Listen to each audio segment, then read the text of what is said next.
महाराष्ट्रामध्ये संतोष देशमुख हत्या प्रकरणामध्ये आता तपास सुरू झालेला असला तरी सुद्धा या सगळ्या प्रकरणामध्ये तपासावरून डॉक्टरांच्या भूमिकेवरून देखील संशय व्यक्त केला जातोय।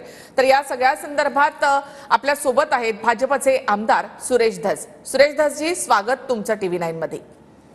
सुरुवातीपासूनच सुरेश धसजी, तुम्ही हे प्रकरण लावून धरलेलं आहे। या प्रकरणामध्ये आता तृप्ती देसाई असोत किंवा अंजली दमानिया सातत्याने वेगवेगळे आरोप या सगळ्या प्रकरणासंदर्भात करतायत।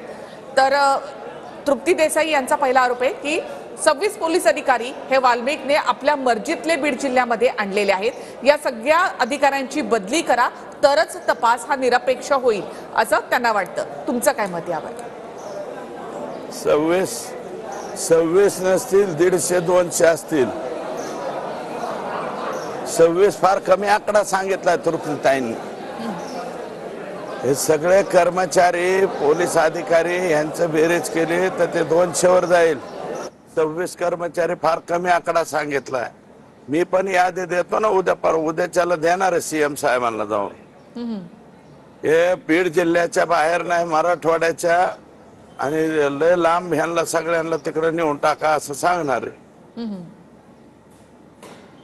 नक्की सुरेश, कारण हे आजही त्यांना मदत करण्याचा प्रयत्न करतायत काही कर्म आणि बोलण्यामध्ये सुद्धा फार वेग बोलतायत कर्मचारी। हे ते जे रिमूव्ह फ्रॉम सर्व्हिस होणार आहेत ते सुद्धा नको ती भाषा बोलतायत ना इथले लोक। आकाचे जे लोक आहेत, आकाचे प्रेमी पोलीस दलातले जे बंदुका ठेवतात, त्या आपल्या ज्या करुणाताई मुंडे आहेत त्यांच्या याच्यामध्ये बंदूक ठेवणारे पोलीसचे लोक आहेत ना पोलीस दलातले। हे आतापर्यंत मुळात SP सर्व्हिस मध्येच कसे ठेवले, मी किती वेळा स्टेटमेंट केलंय। आणि इतक्या शांत पद्धतीने आणि थंड पद्धतीने केल्यावर बीड जिल्हा कसा कंट्रोल व्हायचा? जी सुरेशजी, तुम्ही म्हणाला होतात की मनोहर मुंडे हत्या प्रकरणामध्ये त्यातही तुम्ही शंका व्यक्त केली होती आणि त्यातही तुम्ही असं म्हटलं होतं की आधी पोलीस अधिकाऱ्यांची बदली करा आणि त्यानंतर तपास सुरू करा। अहो, SP DYSP दुसरे काय त्यांच्याकडे तपास दिला की परळीतले 10-20 लोक गायब झाले, पळून गेले। मग महादेव मुंडेचे हे आरोपी आजपर्यंत आकाच्या मुलाच्या अवतीभोवती फिरत होते, लगेच गायब झाले। अजून तर चार्ज घ्यायचा आहे, ते DYSP बी जरा शांत दिसतो, थंड, त्याने अजून चार्ज घेतलेला नाही। तर माझं म्हणणं आहे SP ना की ते DYSP कडे तपास द्यायच्या ऐवजी LCB कडे तपास द्या म्हणलं ना आम्ही। LCB कडे लेखी पत्र देऊन SP जर DYSP कडे देत असतील आणि ते DYSP पहिलेच आकानेच आणलेले अशांकडे कसं काय तपास देतायत हे? आणि असे तपास देऊन काय त्याच्यातून निष्पन्न व्हायचे? महादेव मुंडेचे खुनी सापडले पाहिजेत। महादेव मुंडे मारलाय, अतिशय निर्घृणपणे मारलाय कॉलेजच्या ग्राउंड मध्ये नेऊन टाकलाय, तहसीलच्या दारात। अहो, तहसीलच्या दारात ज्याचं मडं नेऊन टाकलं त्या माणसाचं, त्याचे कच्चे बाच्चे लेकर आहेत, 38 वय आहे त्या लेकराचं, त्या महादेव मुंडेचं। आणि त्यांच्या सौभाग्यवती जी आहे ती माय माऊली रडते ना, त्याचे लेकर रडतायत। आता त्या बारक्या लेकराचं काय पाप आहे? ते डोळ्यातून पाणी अश्रू वाहत आहे ना। मग तृप्तीताई बोलल्या किंवा अंजलीताई बोलल्या, काय चुकीचं बोलतायत ते? इथं ज्या पद्धतीने SP यंत्रणा हलवायला पाहिजे तशी हलवत नाहीयेत SP। जी सुरेश धस, मात्र या सगळ्या प्रकरणामध्ये तुम्ही आधी मुख्यमंत्र्यांशी देखील भेटला होतात।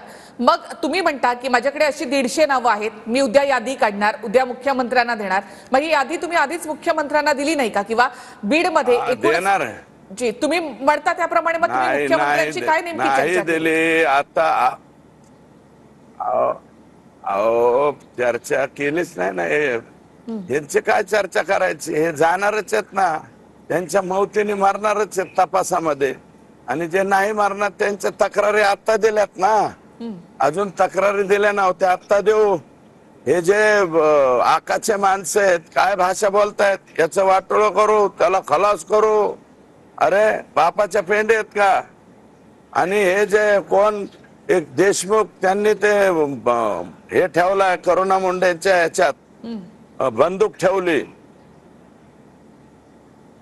आणि हे सगळे पोलीस दलावाले ते स्पष्ट दिसत आहेत.